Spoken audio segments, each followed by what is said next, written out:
This is our podcast song. It isn't very long. Hi, Sara.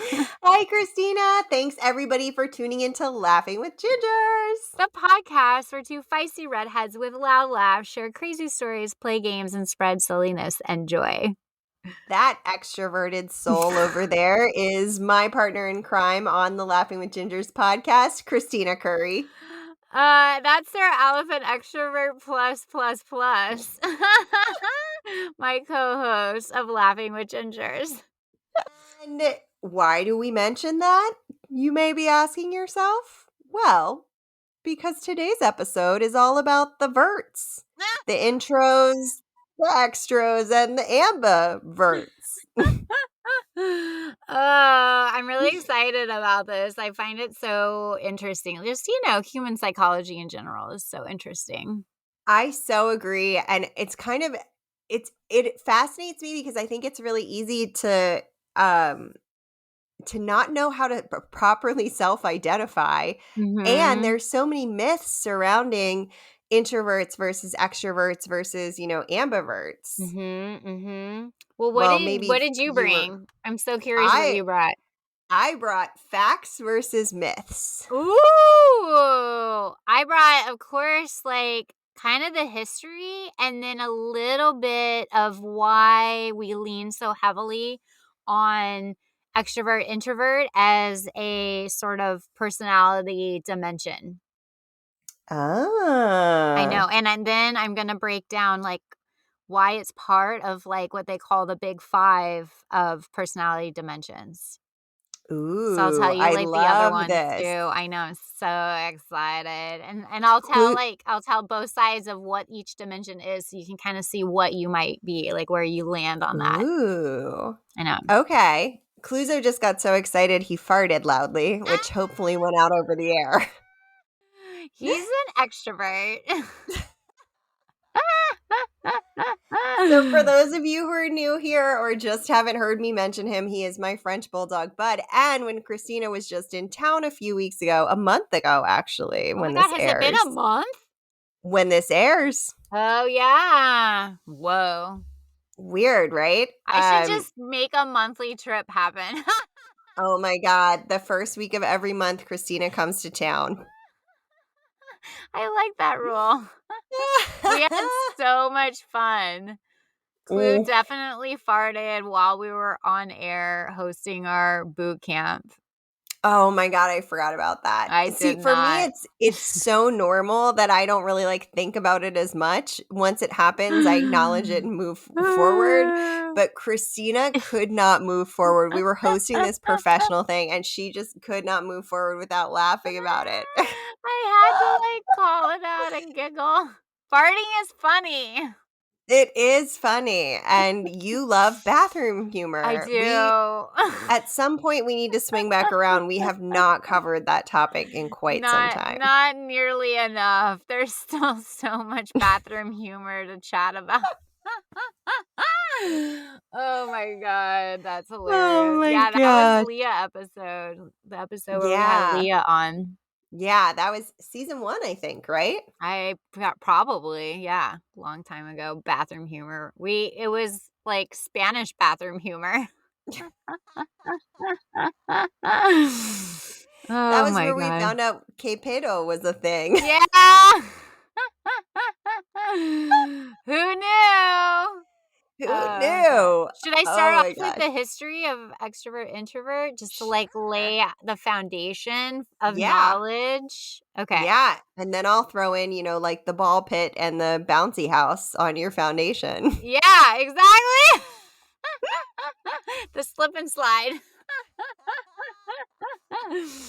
All right. So the history of it, they actually call it extroversion and introversion.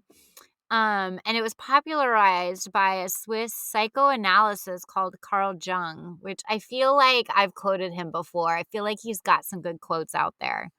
Also, that is not what I would think of as a Swiss name. No, it's not. From the time period where people didn't move around quite as much. Yeah, so, this was, 1921.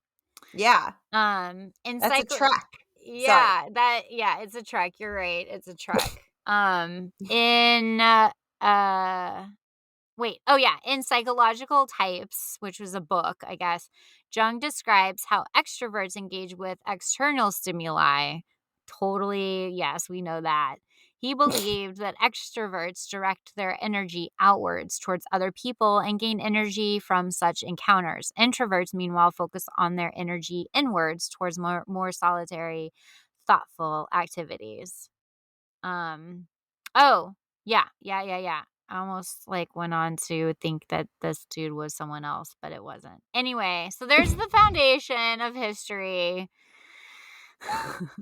I went off on a tangent right there in my brain. But only in your brain. I know. In my brain, but out loud in a way. There was 2 conversations going out loud of my mouth and in my brain. You know how that happens? I think that's Yes. an extrovert trait. It is. Introverts would just go silent. We just keep talking. I know. Oh, it's so true. Oh my Oh God. boy. Okay. Are you ready, Yeah, Freddie? definitely. Okay. Myth or fact? Okay. Only extroverts like to socialize. I'm going to say that's a myth because I feel like introverts do. It just drains the shit out of them. Yeah, so it depends on the type of socialization that can drain or more or less than the others. But yes, and I actually have the history behind these things, Kristina. So I channeled my Ooh. inner Kristina. I did the research. Oh my God, I love it. Lay it on me.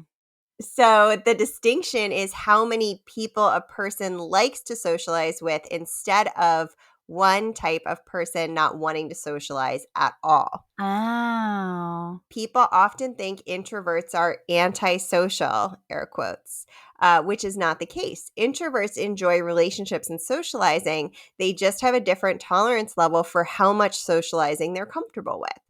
On the contrary, extroverts can be seen as the life of the party or social butterflies, she says as she picks up her wine and takes a sip. Certainly, there's a correlation, but this is not always the case. Dr. Fraga says these are not in order, so we might find out what the first name and or anything else about Dr. Fraga later. While introverts do tend to like more time alone, this break allows them to be fully invested and enjoy themselves when they're with friends. I love it. See, I'm going to say again, and I said it on the show before, I feel like I'm an ambivert because sometimes I do get energized by people and social situations and I leave on a buzz, and other times I leave just super drained and done with life, and I need a day to repair. Well, here's my thing, and I was thinking about this. Mm-hmm. It's kind of like the political spectrum, right? Okay. There are very few people who land on that they think Jewish spaceships are lighting the wildfires, whatever bullshit that is, right? Pizzagate. Yeah, yeah. There are very few people who land on the huge outlier extreme. Yeah. Everyone's on a spectrum. Yeah. But you are heavily extroverted because here in my humble opinion, I have thought to myself that I have some introverted traits. I get exhausted sometimes from being, especially when it's really loud, because hearing is my strong sense. Oh, right. So yeah. anything that's draining that extra sense, if I'm out at a concert, I'm going to get tired faster and drained faster. Yeah. I think it's a combination of physiological and psychological things that do that to us, though, too. That's interesting because the more I think about it, if others around me in these social situations are a little low energy, I feel like I have to work harder to keep the energy up. In those types of situations, I walk away more drained. Yep, because you're doing so much more work. Yeah, I never thought of it like that, but it's totally true. But if other people are matching my enthusiasm and like are like operating on a higher frequency, like I can and do often, then I walk away buzzed. That's how I I never and thought about it like that.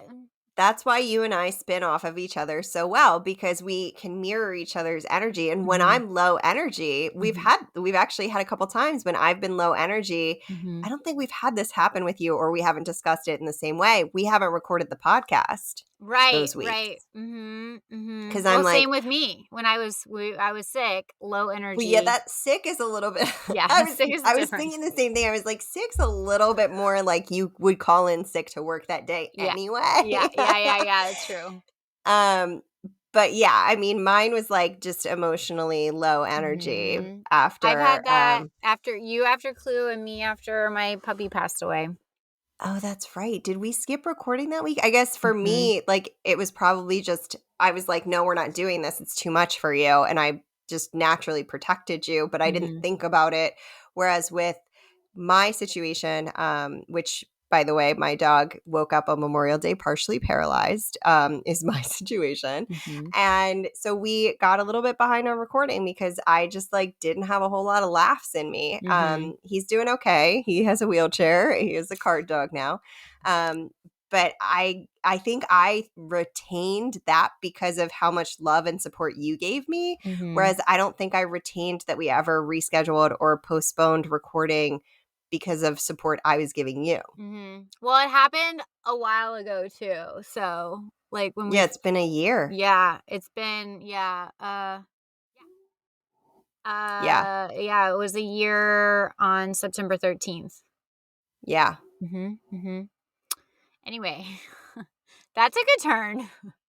Yeah, behind a little peek behind the scenes into Kristina and me that you don't get to really see very often as the listener, because we fuck around on this podcast. I know.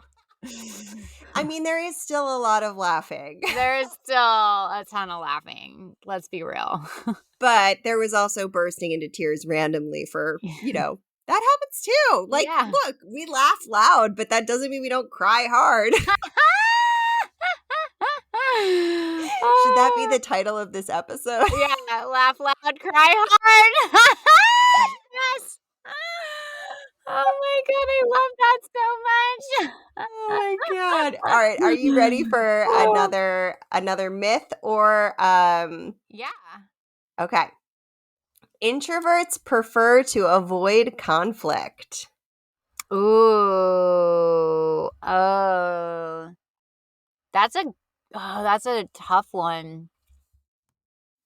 Some of these are super easy and obvious. Some of these are really freaking hard. Like, I feel like that could go either way. I feel like extroverts like to just like sweep shit under the rug, but like introverts seem like they don't want to have conflict. Hold on. Let me remind you of the game. This is myth or fact, not introvert versus extrovert. Oh, that's right. That's right. Thank you for reminding me. Myth or fact that this is what extroverts do?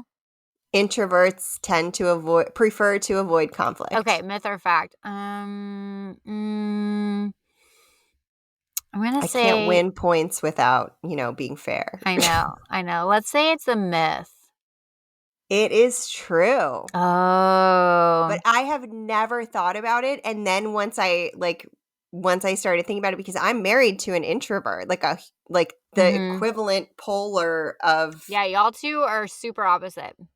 Yeah. But it works great. This household is like happy and fun. Hopefully you enjoyed your time here, other than just eating the delicious food that Phoebe made. But when I was thinking about it, I was like, oh my God, that's so true. And I just never thought about it. So generally speaking, introverted people are less likely to strike up conversations with people they don't know well, or this seems like the wrong description, or even with people they do know well. Oh, okay. Hold on. We get there. Okay. Sorry. Okay. This can relate to a preference for internal dialogue and reflection. Like you just had a conversation out loud with yourself. Yeah. But a dislike of conflict can also play a part. Research suggests that introverts often have a higher sensitivity to negative feedback. Oh my God, that's also so true. I've noticed that with Philippe. Oh, wow. Especially when I'm the one being hard on myself. Mm. If you're worried someone might criticize you or view you in a bad light, you won't have much interest to put yourself in a situation that leads to that outcome. If you do join a debate or a discussion, you might be more likely to share your ideas in written form, anonymously, or both. Not true in this household for Philippe. Responding in writing gives you the chance to think over what you want to say first, which is probably what feels most comfortable to you. Interesting. Yeah. Yeah. Okay. You want one more and then I'll turn the mic back over to you? Yeah. All right. Extroverts are always ready to try something new. Hell yeah. Kristina, you're killing it on this game. You're 3 for 3. Are you confident and outgoing, not afraid to take a chance on something you've never done before, even if it's a little risky? Maybe you find it easy to change your plans or adapt to a new situation. If so, you probably have a more extroverted personality. Extroverts tend to take action rather than ponder. Once you decide to do something, you usually go for it without worrying too much about what might happen. You may not spend a lot of time considering all potential outcomes, and people might even describe you as impulsive. So here's what's super interesting about this. I am definitely impulsive and just like shoot at my hip, right? And you are like that too, Sarah. As soon as we make a decision, we just do it. That's why we created a podcast in a week of talking about it. Yep. Angie, my girlfriend, is super outgoing, like super duper duper outgoing. I would even say she's more outgoing than me. Like she'll talk way more to random strangers than I do. But she has the hardest time making decisions. She's such a in her head thinker that she like sits on something forever before actually finally making a decision. Interesting. Mm-hmm. Yeah. Yeah. It's Um, really, really weird. Like I have to finally be like, just make a decision. Just like pull the trigger on something. Like get out of this space. so Philippe would rather not make a decision and defer it to me. But because it's important to me to understand what he actually and honor what he actually would want to be doing, then I ask a lot of clarifying questions. So then I'm not like, going with whatever my preference was, which might have been to not go do something. And he actually really wants to go do it, but can't pull the trigger on his own to make the decision. And the other interesting thing is, and I think this might be something that happens with people who I think it might be tied to intelligence level and it might be tied to anxiety. I'm not sure, but I'm throwing it out there. If somebody knows better, they can correct me. I am here for it. But I think through all possible outcomes before I make any decision. It's just really fast. And I then continue to think about them, like when we were talking about hosting that like big workshop thing. We were talking about dogs potentially barking. I brought that up like 2 days later because that was something that had come into my brain. And I was like, ooh, that could be a thing. Like, we probably don't want to have additional stuff going on, whatever. It's like I work through all the possible scenarios associated with something, even if I've made the decision. And even if that means sometimes I have to go back on it.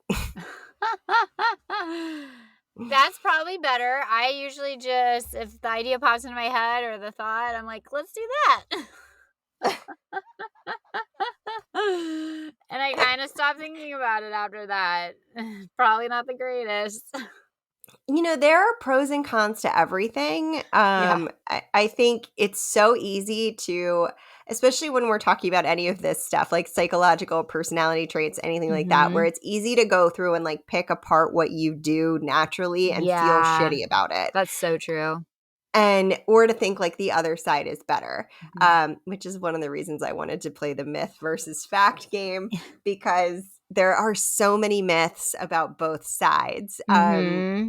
But for, I live in the camp of, yes, there are some things that I can improve upon, but I'm also great in a bunch of ways. So I'm going to try to like release that negative inner Sara that wants to like say bad things about Sara. Yeah. Knock it off, Sara. I'm like, thank you for protecting me and trying to keep me safe, but you can take the day off. Yeah. Inner Sara.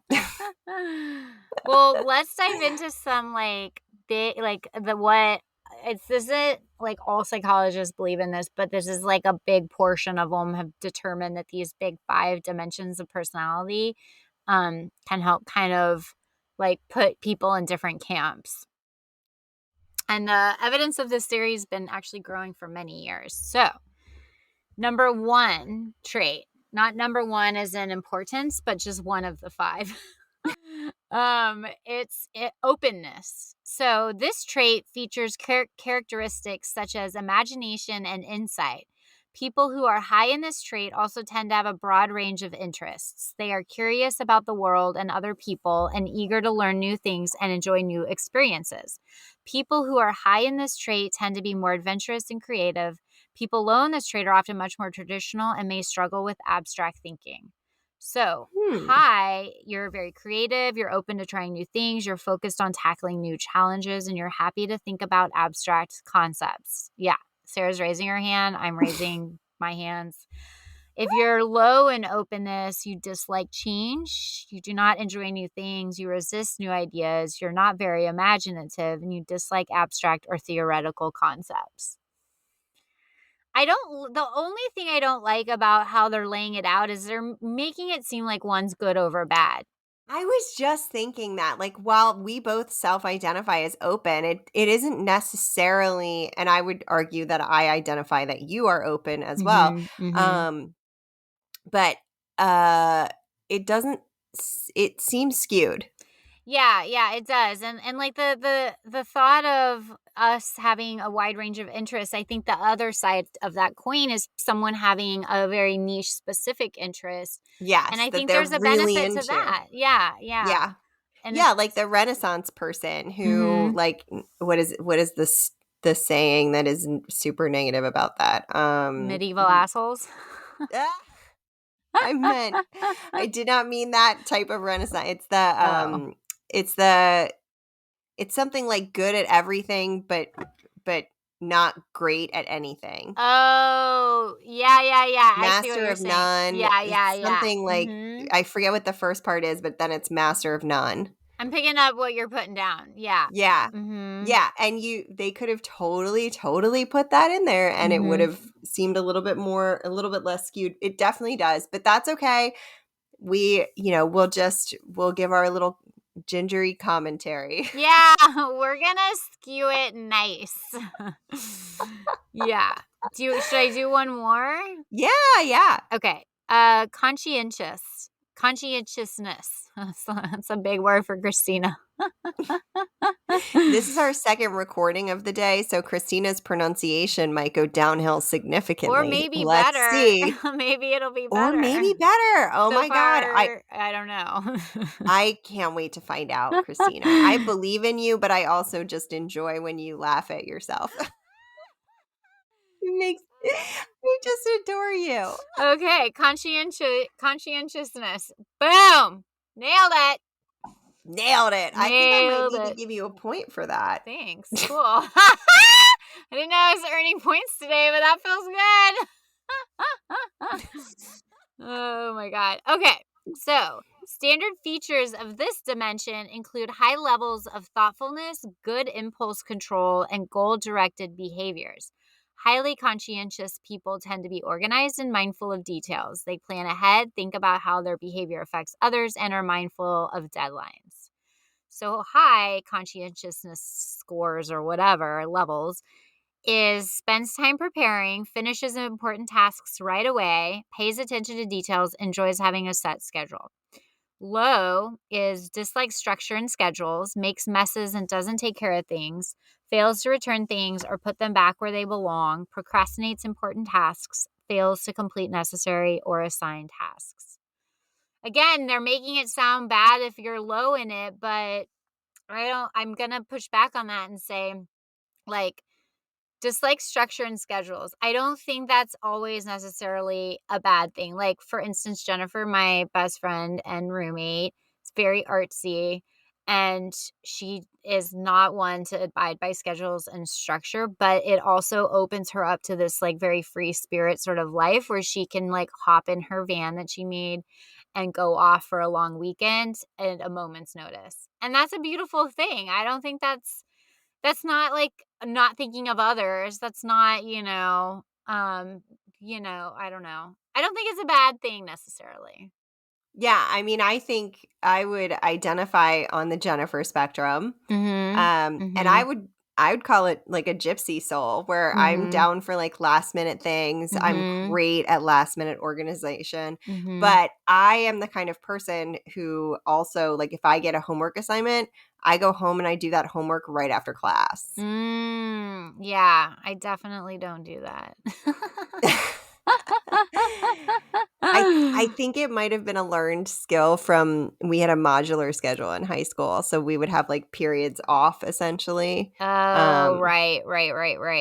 And if I did my homework then, I didn't have to do it when I got home. So I got but to you're do whatever also I wanted. a rule follower, which I think is part of the conscientiousness high level. Yeah, but I don't schedule anything before 11:15 in the morning, and your limits. If I can cancel things, I like to cancel things. I like to schedule last minute. See, I like planning. I'm a big planner, which this is talking about, whatever, that kind of idea of preparing and this and that. But the only reason I like planning is because I like to look forward to something.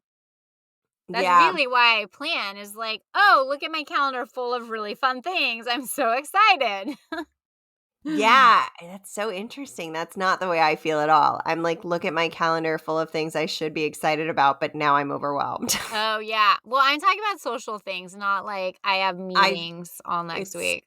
I still feel like that about social things. Oh, God. All right. So, should we take a break or maybe one more myth, fact, and then take a break?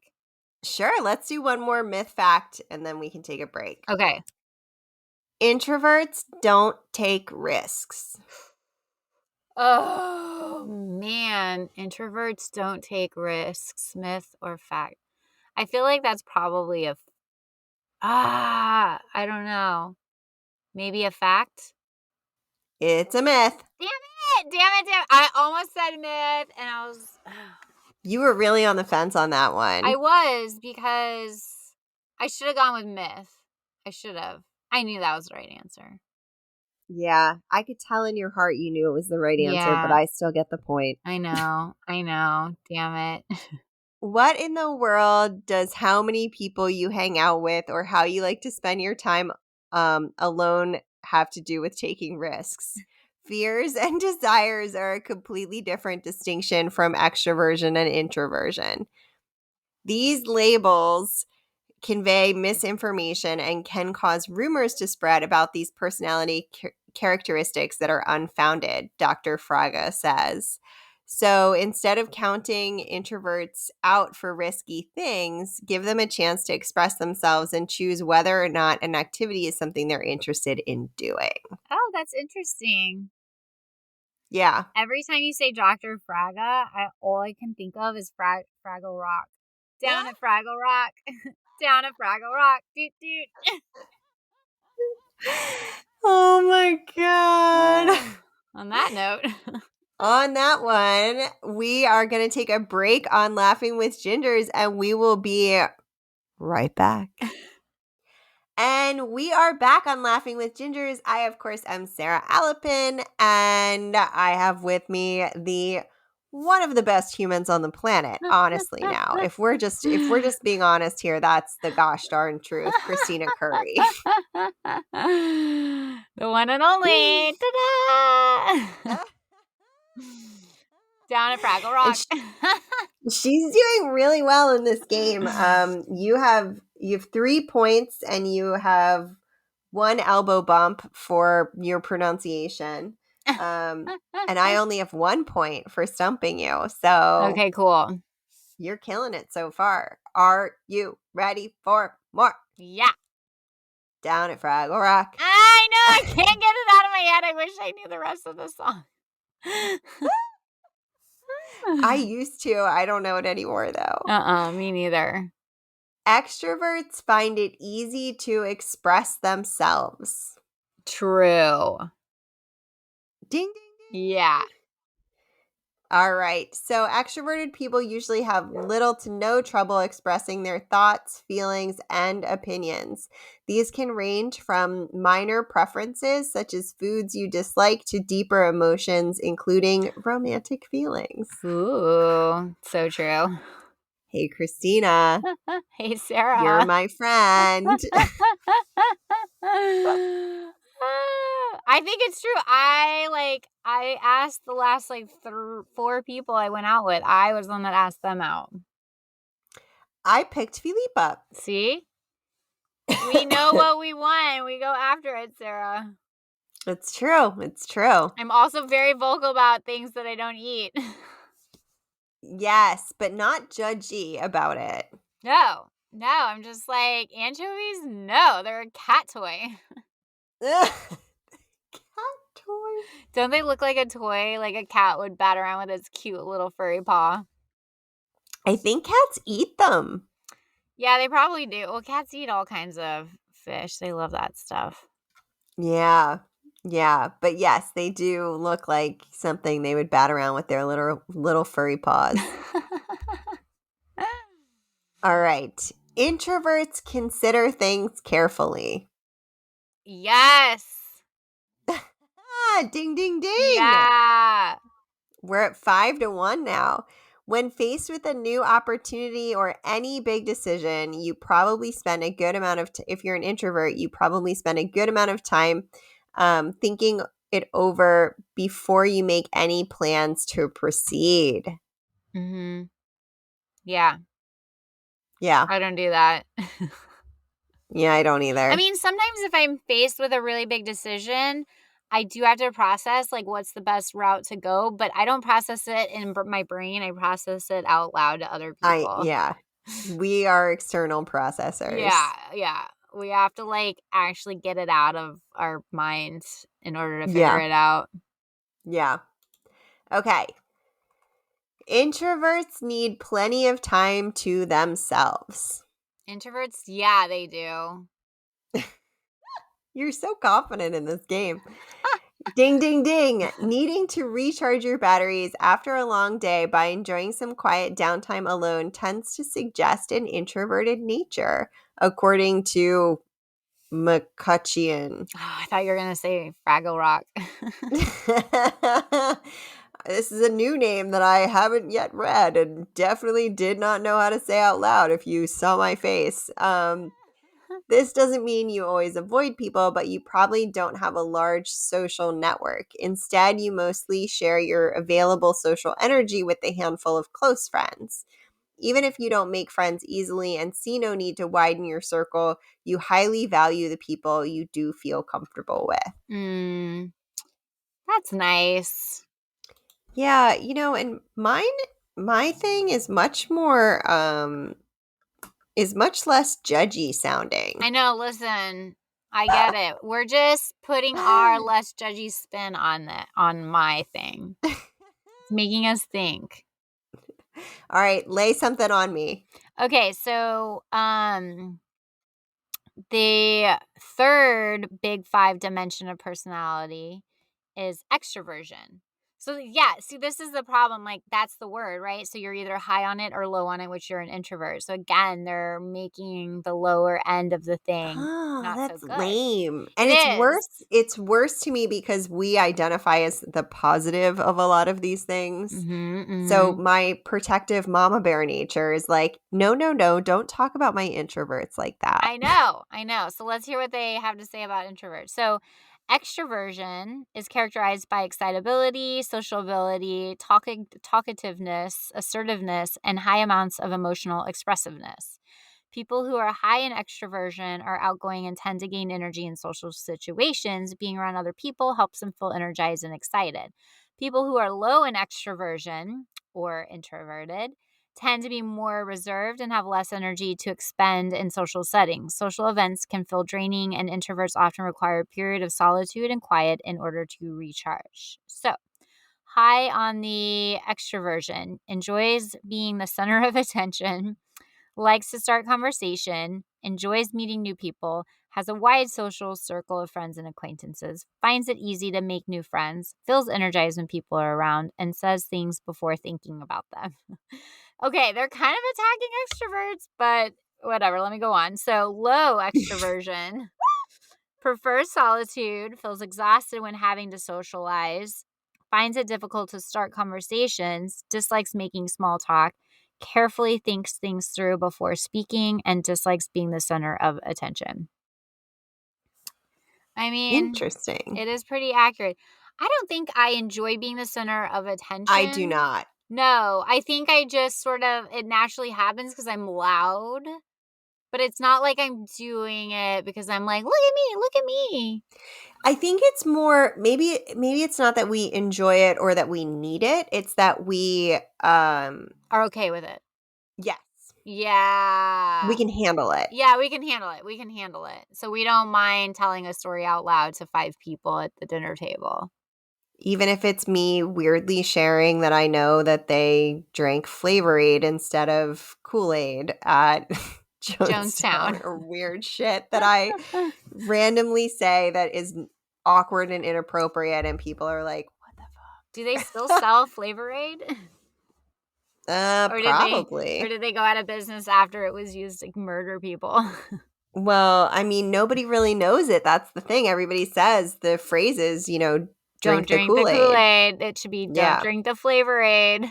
I know. I cannot help but correct people. It is the worst. It is one of the most annoying things I do. And it's not a tick. It's not that I correct people on everything. It is specifically weird facts that I know. It's the worst. It's so embarrassing, and I cannot help it from coming out of my mouth. And as soon as it happens, I'm like, oh, why, Sara? Why did you say this again? One day, someone's going to say, don't drink the Flavorade, and you're going to freak the fuck out. I might explode. You might be like, can I marry you also, along with Philippe? Or can I be you? Or can we be BFFs right now? No, that's what you're going to tell them. Did we just become BFFs?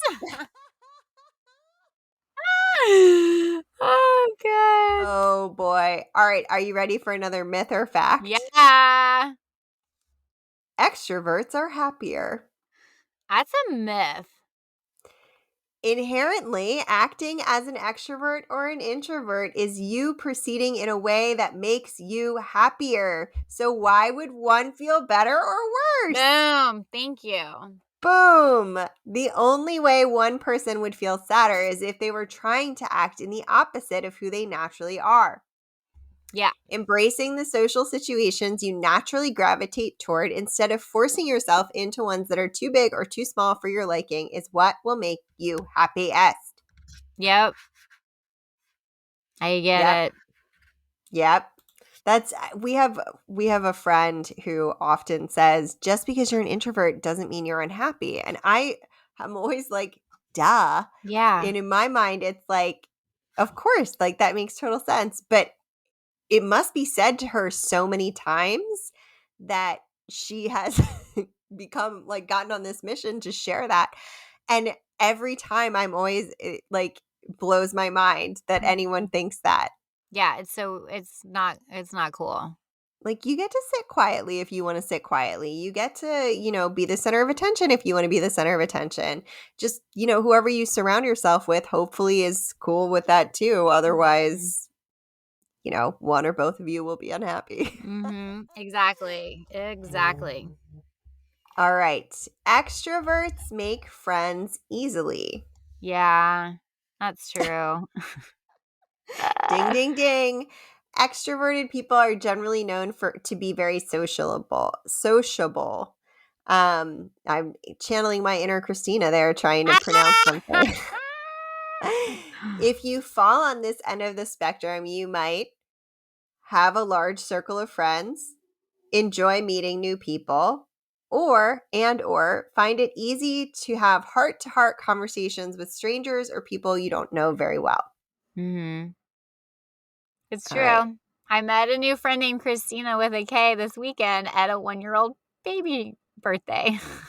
Oh my gosh, the K Kristina's coming together. There were 3 Kristinas with a K there. I didn't end up meeting the third one, but me and the second one were joking that we're going to gain up on the third one. That's also something I would do.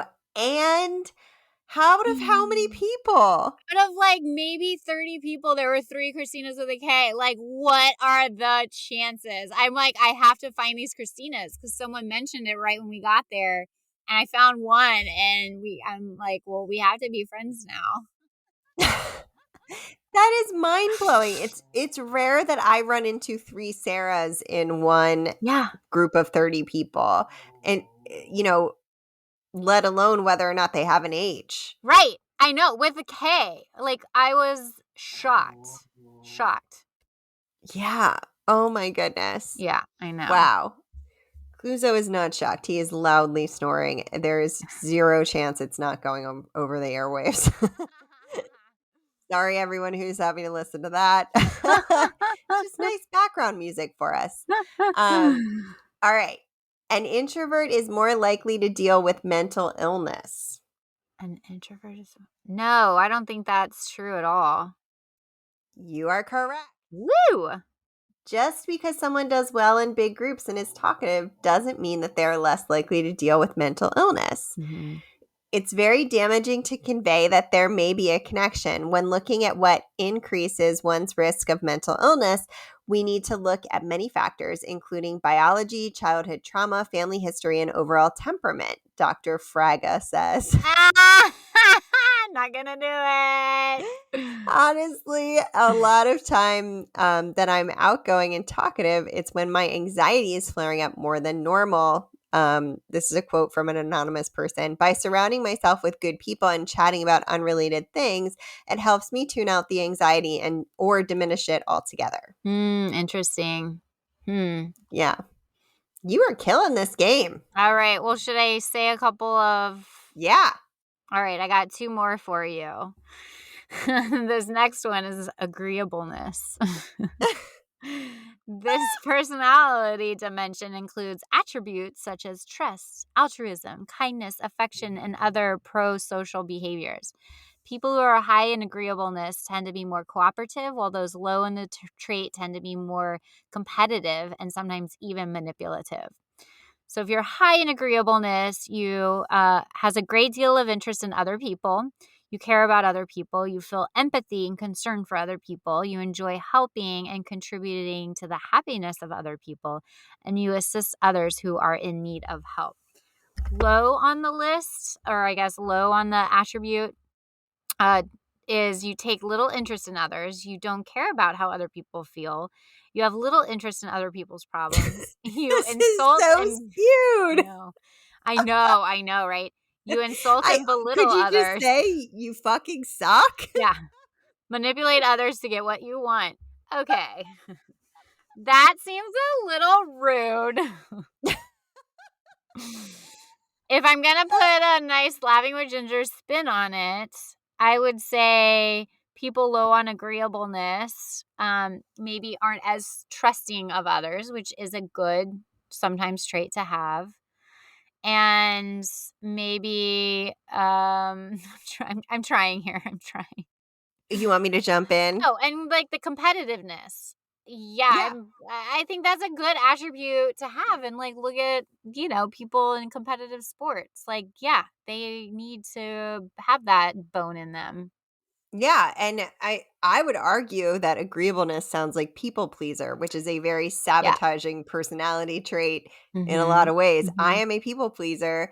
It causes me probably the most amount of stress of anything in my life that I do, that any personality trait I carry in my life.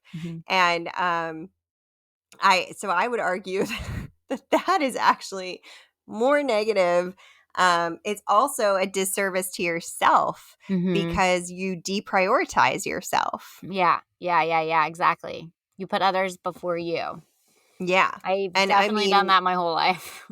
Yeah. And I would argue that taking into account your own needs is as important, if not more important, than taking other people's needs into account.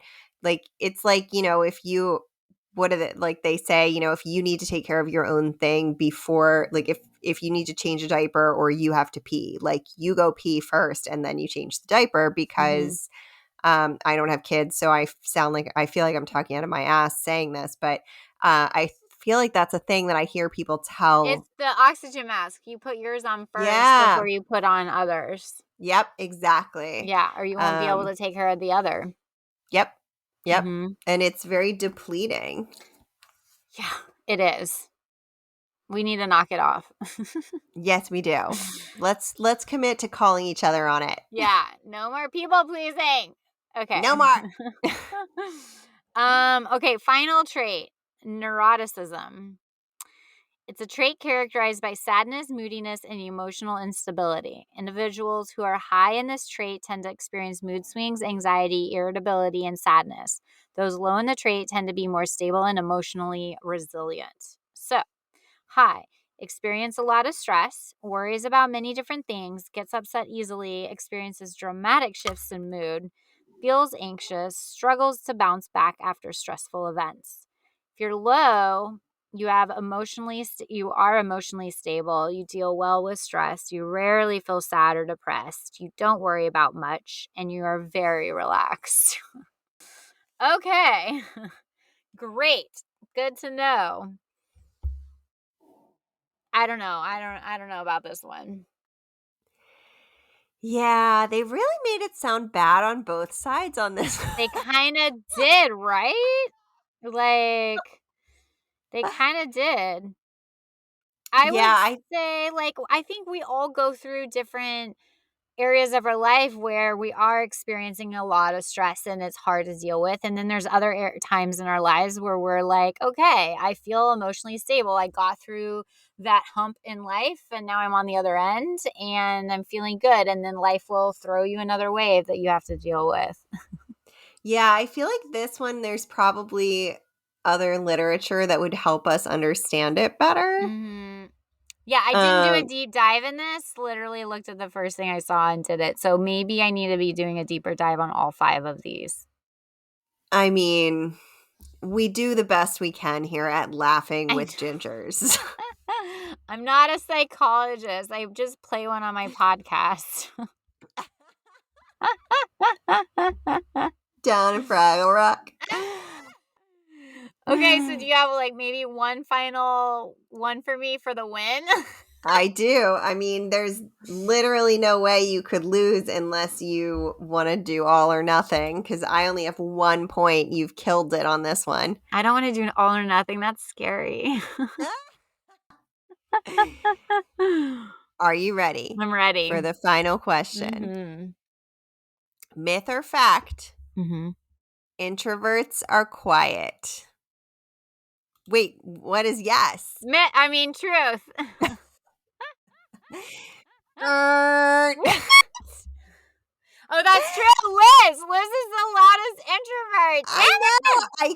I can't believe you got that one wrong. I specifically kept it as the last one because you call Liz the loudest introvert. Damn it. Also, our friend Sasha I recently found this out from meeting her in real life when I was in DC, guys. She claims she's an introvert. We went to dinner with her. She was talking so much and so loud. I feel like she is another loud introvert. I love it. Yeah, she is. She definitely is. Damn it. I totally just stumble on my own self there. That's why when you said yes, I was like, I don't know which one you're saying. Damn it. So again, introverts are not necessarily shy or timid. You only see an introvert in large group settings, or if you only see an introvert in large group settings, then this may be the impression you receive, but it's only because it's not the environment in which they thrive. It's like when someone says they're quiet until you get to know them. Oh, yeah. Take your time with introverts and hang out with them in a smaller setting, and you may be surprised at how soon you are able to, or how soon you won't be able to get them to stop talking. Yeah, that's a phrase I haven't heard in a long time. They're quiet till you get to know them, but it's so true. Yeah, Mm-hmm. yeah. There are a lot of phrases that I feel like the pandemic washed out for a while. I'm curious when they'll come Oh, back. yeah, that's interesting. You know what? I think too, like, I'm glad you brought that up. Super side note. I'm wondering too, because I do feel a little more exhausted after social events now. And I'm wondering if I'm out of my extrovert practice. Yeah, I think for me it's the stuff that goes into getting ready to do some of that additionally. Like it's not just the event. It's not like I'm just like getting in the car or just like showing up or whatever. It's Mm-hmm. the planning of it. And there is like, there is like a low key anxiety that hangs a little bit in pandemic life Mm-hmm. um where you're kind of like, could I be a breakthrough case? Could I accidentally give this Mm-hmm. to somebody? Like, what are Mm-hmm. my responsibilities here? And I Mm-hmm. want to protect everybody. I want to keep everybody safe. So there's like a little bit more of a stress in that way. Mm-hmm. Unless you just don't think about that at all. But I can't live in that mindset. I have no idea what that mindset would ever look like. Mm-mm. Mm-mm. Nope. I'm living in COVID world. Yeah, I think, some of it is like the process of getting ready, the process of packing and going back and forth to the different places that you're doing, like even I thought didn't have my wallet in my purse for like 3 weeks, and then I found it in I had put it in something else, but I take my wallet out so infrequently now that Yeah. and then that caused me like a ton of stress. I was like, oh my God, I've been driving without my license. I've been like doing this Mm-hmm. and that without, my ID, and where is my wallet and Yeah. how long ago would I have lost it? When did I go out last? Oh God, a month ago. Yeah, like it's just, there are just different things. We are out of practice in like you forgot your mic cord today. I know. I don't. I know. It was really dumb. I don't know why, how We're that happened. just out of practice with some of these things. And Mm-hmm. as much as we have the expectation that we should not be out of practice, Mm-hmm. we still are. So things are a little bit, I think, just a little bit more exhausting in Yeah. general. Mm-hmm. Agreed. Agreed. All right. So I'm like you got 2 points. I got 7. You got 9 Oh. and an elbow bump. 9 and an elbow bump. Burp. Burp. Elbow bumps are COVID safe. I couldn't think of something good, so you get That an was elbow bump. good. That was good. You Cool. did great on that game. Well, I'm proud of myself. Except for that, on that very last one, I should have gotten it, and I didn't. I'm a I little think I mildly think we embarrassed. exhausted your brain. Hmm. Yeah, it's a Monday. We're recording this, guys, on a Monday, so yeah, it's Monday brain now. Yeah. Yeah. Cool. Well, hey y'all, thank you for everyone joining us on Laughing with Gingers. We are so happy to have you joining us in Fraggle Rock and listening to our silly podcast. Follow us on Instagram at Laughing with Gingers. We'll tell you when our next Laughy Hour is going to be. And maybe we'll have some more of myth or truth. Yeah, I have a whole bunch that I still have. And if you have episode ideas or funny stories or just general funny shit, you can send it to us on our Instagram at Laughing with Gingers. Get access to premium content, including ad-free episodes, swag, special events, access to us, and more, starting at just $3. Check us out at patreon.com/laughingwithgingers. And we're going to be dropping some new merch. Ooh, for I the can't.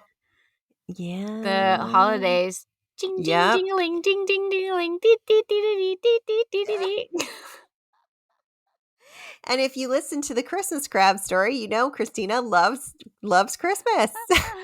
I never told you. I was talking to my brother about the Christmas crab episode, and the Christmas crabs wearing little tiny hats in my brain. They're wearing little tiny hats. And he starts going with like the crab, the crab claws, and he starts going ho ho ho ho ho ho ho ho ho, like going back and forth, and it cracked me up. Oh my So all god. I could picture was them in their hat and a beard, like little tiny and red crabs going ho ho ho ho ho ho ho ho ho. Oh my god. That's amazing. Anyways, yeah, it was really funny. We may have to make a shirt related to that. Christmas crabs, ho ho ho. All right. Well, anyways, tune in to Laughing with Gingers next week for some more good times. Bye.